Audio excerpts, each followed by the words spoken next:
বিসমিল্লাহির রহমানির রহিম। আমি এখন যে ট্রান্সফরমারে আছি এটা 33/11 কেভি ট্রান্সফরমার, 20 MVA ট্রান্সফরমার। এটা টেসলা ইন্ডিয়া থেকে ইম্পোর্ট করে আনা। এটি বাংলাদেশের অনেক বড় একটা সাফল্য যে এরকম আধুনিক জিনিস ব্যবহার করতেছে। আর আমার হাত থেকেই এটা লাগানো হয়েছে খুলনার ভিতরে।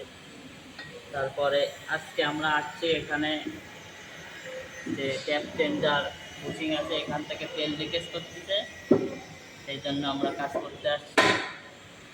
আমার সাথে আছে ইন্ডিয়া থেকে আগত টেসলা ট্রান্সফরমার কোম্পানির ইঞ্জিনিয়ার মোহাম্মদ রাকিব হোসেন।